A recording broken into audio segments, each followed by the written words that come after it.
The following is an ESG video brief.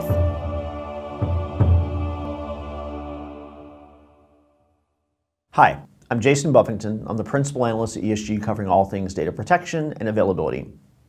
Too often in life, and in IT, and in data protection, folks believe that they should be thinking in terms of or, meaning this or that. But in reality, most folks really ought to be thinking in and.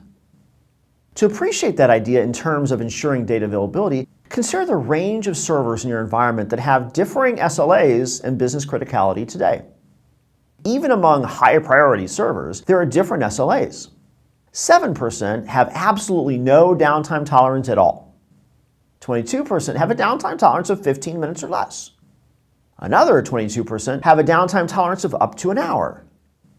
Collectively, over half of the high priority servers in an environment have a downtime tolerance of an hour or less.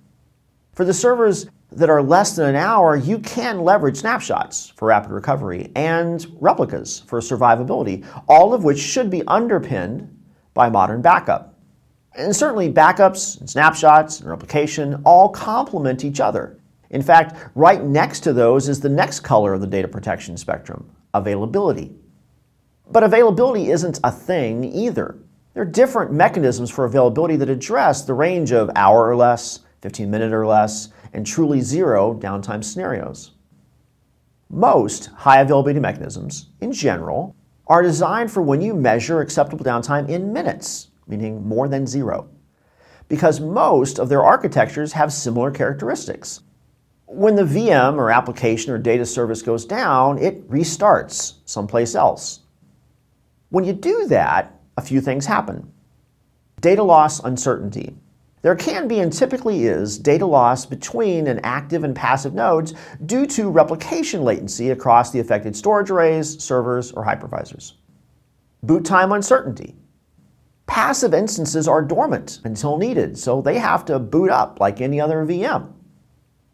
Application start time unpredictability. Transactional applications, those using like a real-time logging combined with a database file, will often have unpredictable restart times as the logs are replayed forward or backward to return the database to a consistent state. Simply put, many third-party availability mechanisms can yield the kind of unpredictable responsiveness during failover that might be seen as someone had just gone up to a production server and unplugged the power, and then restarted it in place. In this case, one is restarting a near-current clone of a VM somewhere else and experiencing the variabilities associated with that action. What if you used hardware platforms that didn't incur even minutes of downtime because the platform itself had fault tolerance down to a component level built in? You could still run Windows Server or VMware hypervisors or whatever. What if you simply had a better hardware platform to run your hypervisor and therefore your important VMs on instead of commodity servers requiring two nodes to deliver IT availability? This is what Stratus offers with its FT solution. Don't change your hypervisor because VMware doesn't know it's running on a better hardware platform than commodity servers. Don't change how you manage your VMs. Most of your VMs can and likely do run on generic hosts, but the really important VMs should run on natively fault-tolerant hosts instead. And oh, by the way, you won't have the data loss caused by replicating data between hosts.